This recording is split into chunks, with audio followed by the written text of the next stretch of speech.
How's it going, everybody? Yeah, good. All right. So a farmer went out to sow his seed. As he was scattering the seed, some fell along the path. It was trampled on, and the birds of the air ate it up. Some fell on rock, and when it came up, the plants withered because they had no moisture. Other seeds fell among the thorns, which grew up with it and choked the plants. Still other seed fell on good soil. It came up and yielded a crop 100 times more than was sown. All right. The historian Luke wrote this account in chapter 8, verse 5 through 8. Maybe you recognize it. This, along with others, such as the parable, this is the parable of the sower, but the parable of the Good Samaritan and the parable of the tenants were all things that Jesus used to kind of talk and communicate to the people that he was preaching to. Okay? So one of Jesus' closest friends, John, explained Jesus' life like this in John chapter 21, verse 25. Jesus did this and many other things as well. If every one of them were written down, I suppose that even the whole world would not have room for the books that would be written down. So why did Jesus speak in parables? Maybe it was because it was easy to understand. Possibly. If we look at the majority of where and to who he preached, we can see what it is that he was communicating. One of the first disciples, Matthew, shows us that he wasn't just stationary in his ministry. We read in Matthew 4:23, Jesus went throughout Galilee, teaching in their synagogues, preaching the good news of the kingdom, and healing every disease and sickness among the people. So he didn't set himself up as this, okay, here I am, everybody come to me, and I'm just going to heal everything, and it's going to be all good, and stuff like that. No, he went out, and he met them in the public place right there where they were at, living in everyday sort of life. The other cool thing about Jesus is even though the synagogues were kind of missing the point, he still taught and encouraged them. We see that he would go in and he'd read scripture and just encourage them and stuff like that. Okay, so that last portion was about where Jesus preached.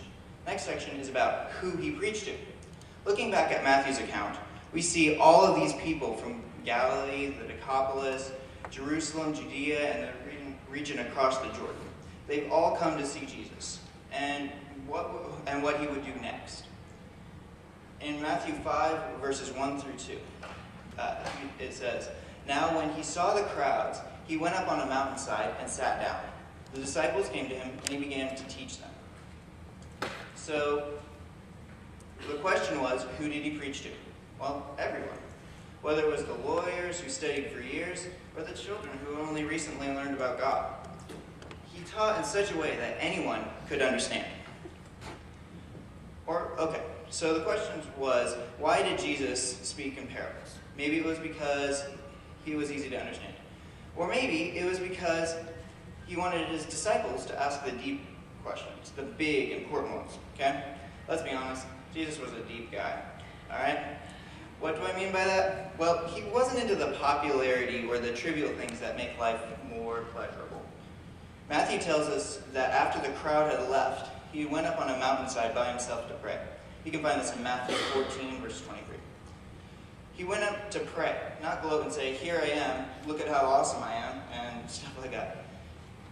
Now, when I say popularity or more pleasurable things, I'm talking about trends. Please don't shoot me, okay? Everyday sort of life, okay? From the latest gadgets to what brand of socks you wear, there seriously is a trend for everything. Come on, name a few. You guys have any? Hair? Okay, yeah. Trends they're everywhere. So are trends bad? Did Jesus come out and say, "Don't you dare play Flappy Bird in my presence"? No? Well, think about it. We just talked about how he talked in everyday sort of language, so that anyone could understand him. Then we talked about how Jesus set priorities, that's what they are, and put God first. So are trends bad? No.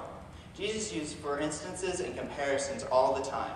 How could he have known that without being involved in the culture? So why did Jesus talk in parables? To show us that we can be in the world, but not of it. All right.